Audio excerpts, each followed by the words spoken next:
So thanks everybody for tuning in for another one of our webinars. Really excited to hear about the fantastic work that's happening at Disability Law Queensland through their project on supported decision making in wills and powers of attorney from Aimee McVeigh. Before I hand over to Aimee, can I begin by acknowledging the traditional owners of the lands from which we're electronically meeting.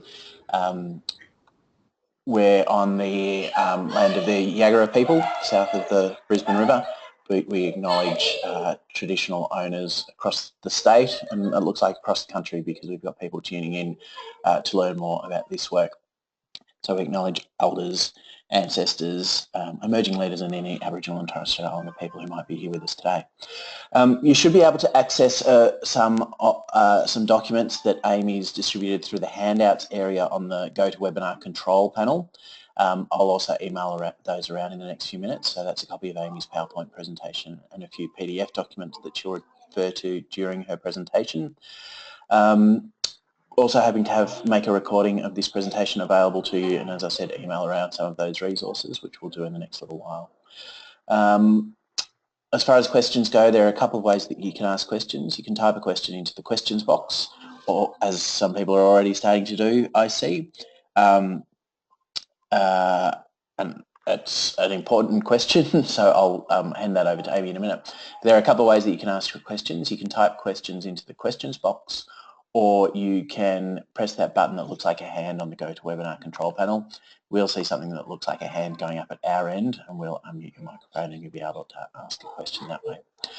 Aimee, the first question that's come through is just asking about whether we'll be focusing on Queensland law or law in other states and territories, because we do have people tuning in from other territories. So I might get you to answer that when you can. But before I hand over to you, can I introduce Aimee McVeigh, folks, who is the brains behind Disability Law Queensland, a project of Mamre Associates that's doing great work providing legal help to people with disability, and particularly their families and carers, around things like supported decision making and the other myriad of legal problems that come up. Aimee's been floating around CLCs for a while, so understands a lot of the work that you're doing, and is really well placed to speak to us today about supported decision making in wills and powers of attorney. Thanks, Aimee. Thanks very much, James, and thanks everyone for joining us today. I'd also just like to begin by acknowledging the traditional owners of the land that we're all meeting electronically on.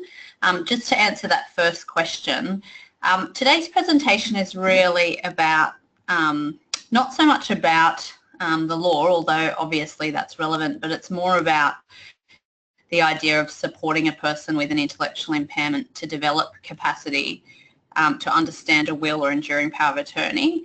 I'm referring only to Queensland legislation in terms of what we need to help people to understand, but I do think that really it's relevant across the country, because there isn't huge variation in the legislation related to these areas of law, and I think that the resources could be easily used or adopted in other jurisdictions. So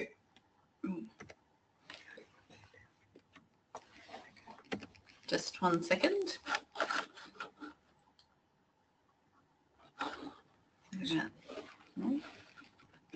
Oh. Okay, so just an overview of what I was hoping to talk to you about today. What we have done at Disability Law Queensland is that we have developed a resource to help people with intellectual and cognitive impairments to develop the capacity to instruct a lawyer for wills and enduring powers of attorney. Why we've done this is, firstly, in relation to enduring powers of attorney, it's a good alternative to guardianship, and I'll cover this in more detail. Wills is about exercising choice and control and overcoming some of the unsatisfactory consequences of the laws of intestacy. And then I'd really like to have a look at the resources with you, talk about how they were developed, what they look like, and how they might be used in practice.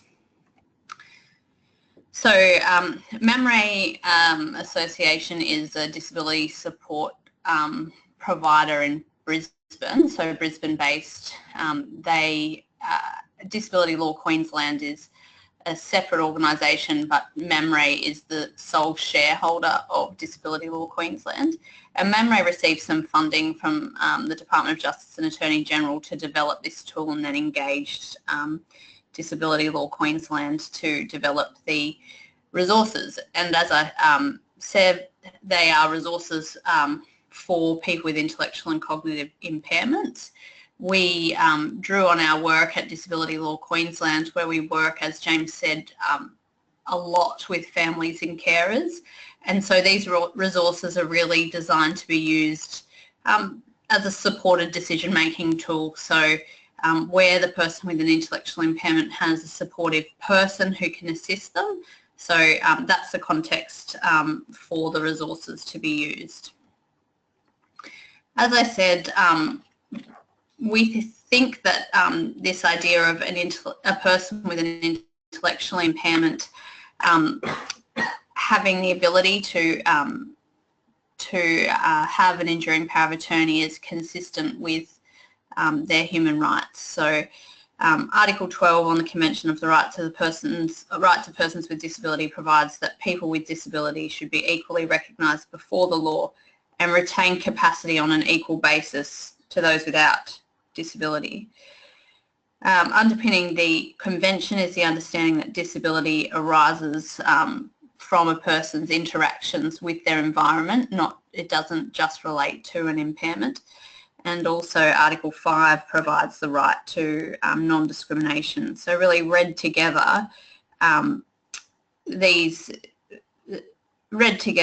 Convention really imposes a duty on states to support people with disability, to allow them to exercise their capacity. And that's sort of the framework that underpins the documents that we've developed.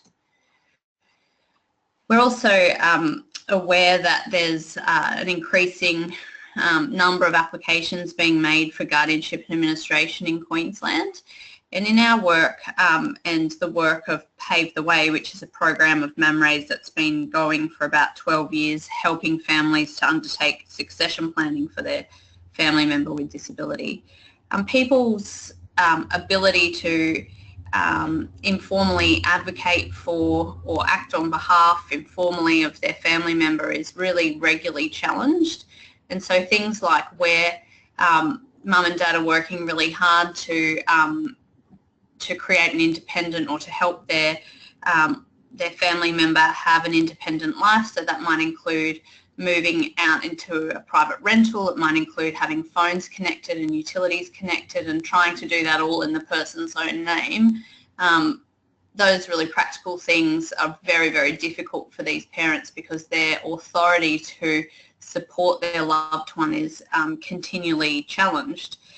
And obviously that then hampers their ability to really set their loved one up for an independent life, which is, of course, of fundamental importance to people with disability, just like everybody else. So then I guess what we see is people turning to guardianship and administration orders as a way to sort of formalise their role, and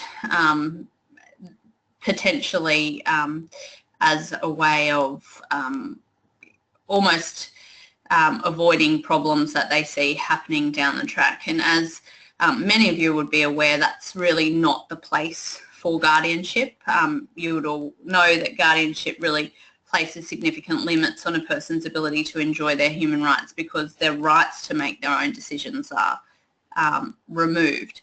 And obviously that's why the Guardianship Administration Act sets up a test that's not just about impaired capacity. So just because someone's turned 18 and they have impaired capacity in relation to a decision doesn't mean an order should be made. So you've got to prove both the impaired capacity, but also that a decision needs to be made, or the adult's likely to do something that places them at risk. and then without the appointment the needs of the adult will not be adequately met or their interests not protected. So really the guardianship regime does set up, does allow for informal decision making, because you can see that someone could have an impaired capacity but they could be well supported within their informal support networks, which would mean that their needs are being needs are being met and their interests are being protected. However, so I guess I'm sort of setting up some options there. We have guardianship as a last resort. We have informal decision making, which many families are engaging in. But we also think another option is for the person with an intellectual impairment, cognitive impairment, to actually make a choice to select some people to help them with their decision making, because often doing things like interacting with banks, utility companies, phone companies is very difficult for that group of people, and if they can choose someone that they trust to do that for them, it can be really beneficial for them. So through an enduring power of attorney, they can choose who they want rather than having the person chosen for them. Obviously, they're at the centre of the decision making. They can put some detail in about how they want the power to be exercised, and they can express any wishes that they have in relation to a particular matter. In relation to wills, it's another issue that comes up a lot in our work, because people, obviously, regardless of their disability, have the right to decide who to leave their possessions to. Many people with disability can be unhappy with the result of the laws of intestacy, and so, for example, we've seen lots of situations where single parents have raised a child, and the adult child has no ongoing relationship with the other parent, and yet if they can't have a will, any assets that they have then are divided equally between their parents according to the laws of intestacy if there's no partner and children. And so that's an unsatisfactory result. And another example would be, which I've seen a little bit lately, is people who were sort of relinquished at a young age by their biological families and have then gone on to live lives that aren't, where they're not connected to their families, and they've gone on to make friends and other supportive relationships, and perhaps have some assets in their own name, and then if they are to die, the laws of intestacy produce a really unsatisfactory result. There's no provision, for example, for friends or other people that would be close to the people. And then obviously the other option is a statutory will, which will be available in a circumstance where, for example, we can't use the tools that we've developed, but they're really only considered to be an option where there's a substantial estate to be considered. So really what we then thought is, how do we, so obviously many of you would work with people with intellectual impairments, and you would, I like to say, you've met one person with an intellectual impairment, you've met one person with an intellectual impairment. We're talking about a group of people with huge range of abilities and capacities. So I'm not saying that these resources are going to be suitable for every client, but there's certainly some clients that we work with who, if they're provided with information in an appropriate way and over enough time, and perhaps with the support of someone that they trust, that they can actually develop the understanding that they need to then demonstrate capacity to a lawyer. I also should say that I acknowledge up front that these resources are really only helpful where there is a supportive person in the person's life.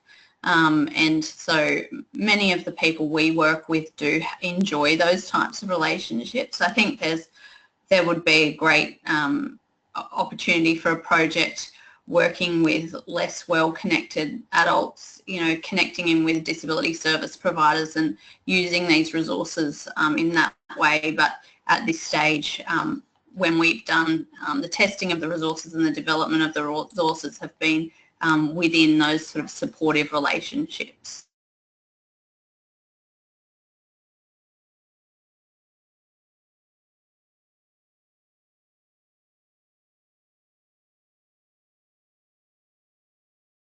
About best practice in supported decision making tools and resources, and we also looked around at what was existing in terms of resources that explain wills and enduring powers of attorney.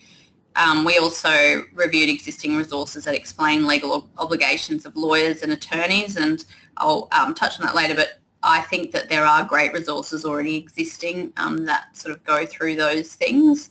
And then we really looked at our own files at Disability Law Queensland and pulled out and sort of distilled the process that we had been using with our own clients, and sort of then used that to inform the development of a resource which we hope can be used by other services, and also make the process that we engage in a little more streamlined. So using all those things, we developed the content of the resources, and what we decided to do was come up with one document that's for the supporter, so for the family member or the supportive friend, that explains the process, explains how the resources should be used, and explains how to prepare, so that the person that's supporting is quite well informed to begin with. And then we have a document that explains enduring powers of attorney and one that explains wills, and the audience of those resources is the adult with the impaired decision-making capacity. We then, I worked with a designer and illustrator to come up with the resources, and then we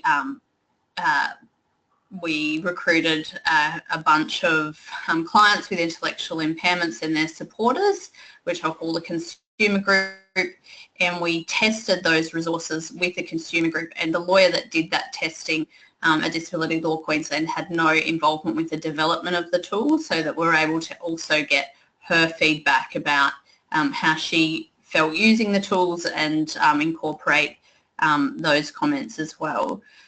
We also sought feedback from a big range of stakeholders, and we received and incorporated feedback from the Office of the Public Advocate, ADA Australia, Carers Queensland, and the Australian Centre for Health Law Research. So what you have in your handout section is the resources. So if you go to the first resource, I'm just going to talk a little bit about it. So that resource is the Wills and Enduring Powers of Attorney, a guide for supporters. So as I said, this document is really for the supportive adult that doesn't have a decision-making impairment, and is really trying to describe the process and things that they can do to help the adult to develop their capacity. So in the document we describe the person with the impairment as the adult, and the person that's providing the support as the supporter. We talk a little bit about the role of the supporter. We did consider whether we should consider putting in a bit more information about the role of the attorney, but I decided against that because the supporter is not necessarily going to be the attorney, and there's also some great resources that really already go through that. I think page 3, gives some guidance to the adult about the things that they can do to help prepare the adult. So first of all, we'd ask them to read the resources that we've developed for the adult, but also then get a copy of their own will and enduring power of attorney that they can show the adult, so there's an example to talk through. It's really nice for the supporter to use their own documents, because I think it helps to show the person with the intellectual impairment that this is a normal thing that adults do. It's not just because they have an intellectual impairment. And I should stress that this process can be very, very stressful to the adult because they feel like there's great potential for them to fail if they don't understand. So really what we're trying to do is normalise it as much as possible and make it as stress-less as possible. Also, another thing is for the supporter to help the adult to gather some information about the things that the adult owns, to help them to form an understanding of that, because sometimes the adult, by no fault of their own, has no idea of what they own, because mum and dad may have accumulated assets on behalf of their child throughout their life, and there's a bit of a blend between mum and dad and person with disability, and as they get older, the person may not even be aware that they have assets, so it's an opportunity to talk to the adult about that as well. We explain the role of the lawyer here and really try and emphasise that the lawyer has this role of assessing capacity and try and say, the lawyer may ask to see the adult by themselves. If this is a problem, how are we going to get around it? Is it possible to have someone else there? Because what we definitely know is that if the supporter leaves the room, the adult can feel a lot more stressed, and also the supporter is such a great resource for communicating in an expert way with the adult, because that's something that they've usually been doing throughout the adult's life. So really the process that we usually follow is that we provide the resources to the supporter to use with their loved one to explain the key concepts, and then when they think that the person has developed the understanding, they come back to us and make an appointment to see us. So we have a bit of a conversation about whether there's things that the adult, that might make. Well, we talk about enhancing the adult's support, enhancing the adult's capacity by removing anything that might make them uncomfortable and trying to incorporate things that do make them comfortable. So as a lawyer, we want to know, is the person sensitive to lights or loud noises? Is there things that they like talking about, which we can sort of use as icebreakers at the beginning of the conversation? Are there things that really the adult finds really confronting or difficult to talk about that we should definitely not mention? And, it's also nice to have something to offer them when they first come. Is there a particular snack or drink that they really like that would make them feel at home? So we would then meet in a really kind of relaxed way with the adult and their support, and we would go through the documents and we would talk about what they mean and start to get an understanding of whether we think the adult will be able to develop the capacity. If we do think that they will, we'll then ask for their permission to get a doctor's report to as some evidence of the medical opinion about that person's capacity. So we'll get consent from the adult at that time, and then we'll write to the doctor, get the report, and then we'll have a second meeting with the adult, and if all goes well, hopefully we can go through and execute the documents. So in that document we also spell out exactly what the lawyer wants to be satisfied of in order for the document, in order for them to be satisfied that the adult has capacity. So if you go to the second document, this is the document that helps the adult to develop the capacity to have a will prepared. Is it?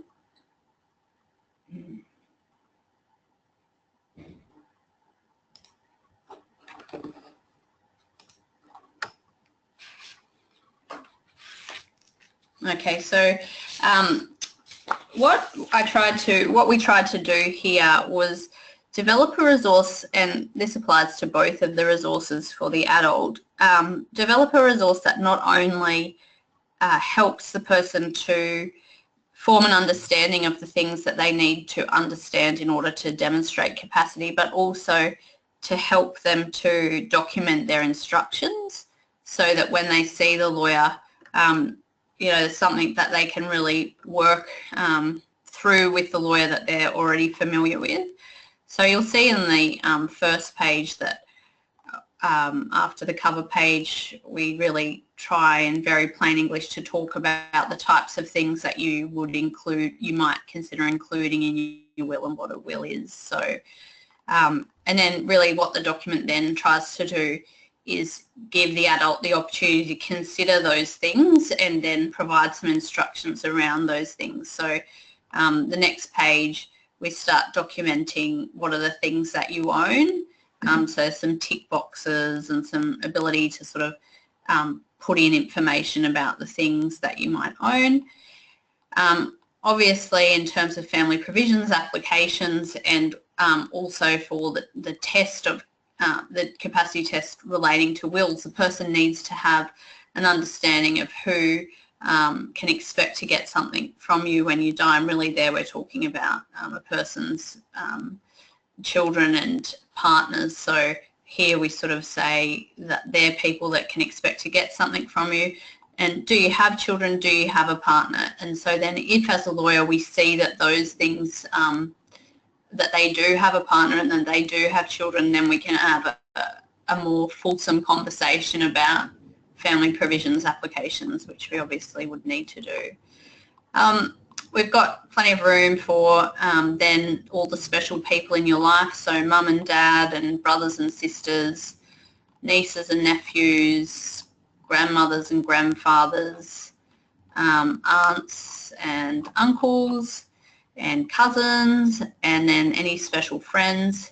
And then at page 14 we start with who would you like to leave your things to. So there's the opportunity to then put in the names of those special people and put what they would like to leave to those people. And as you would, you know, obviously this is a document that's being worked through with a supporter, so whether it's the adult themselves or the supporter filling in the information, I mean, that would depend on the individual adult and what their capacity in terms of reading and writing and that sort of thing is. The last document is the document that helps the adult to understand an enduring power of attorney. And so like the other resource, it's intended to support the person to understand what an enduring power of attorney is and then to instruct a lawyer to prepare an enduring power of attorney for the person. So powers of attorney are a little trickier than wills in terms of what the person needs to understand in order for the lawyer to be convinced that the person has capacity. So this document is probably a little bit more complicated.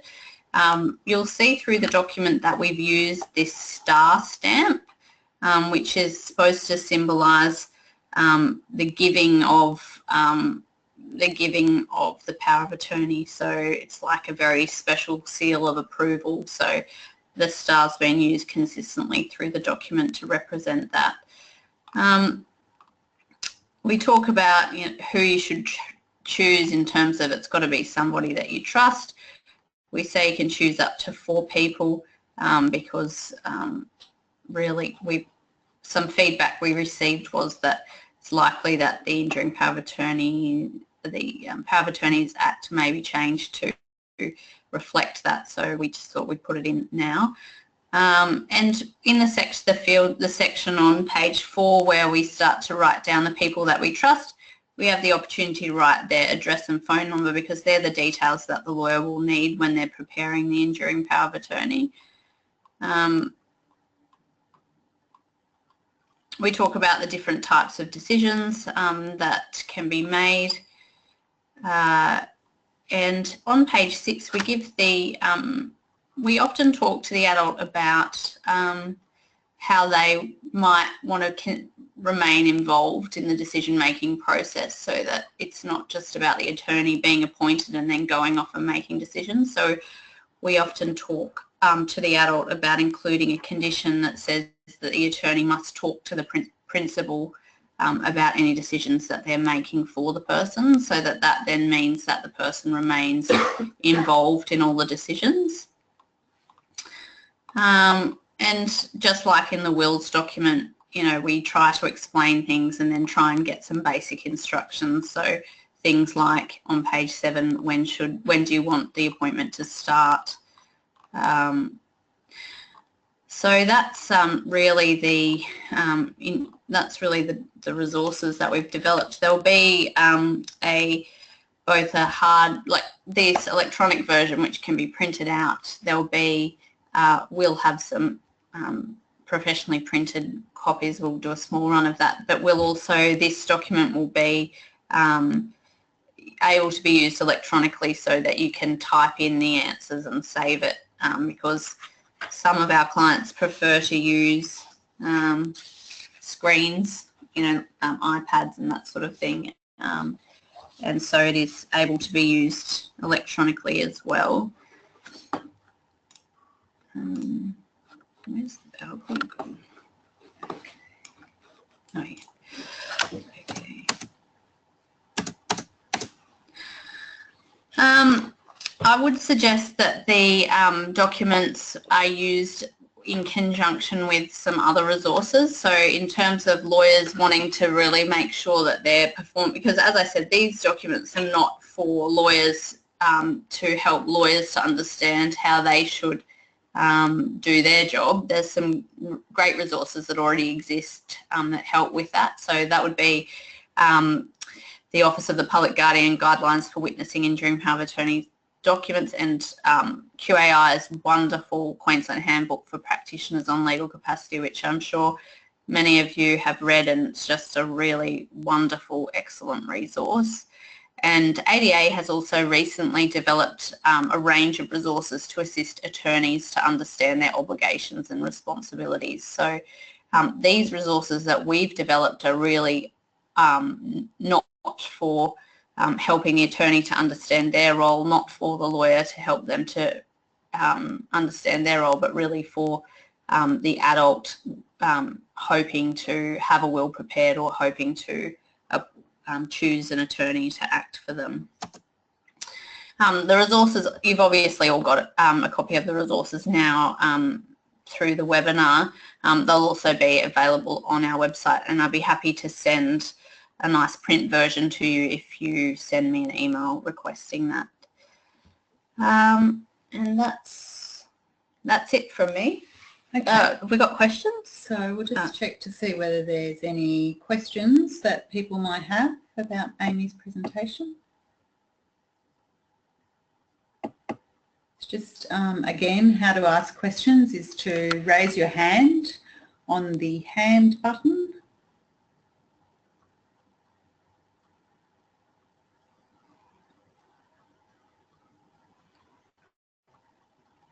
Okay, sounds like Aimee's presentation was so comprehensive. Every question was answered, which is fantastic. So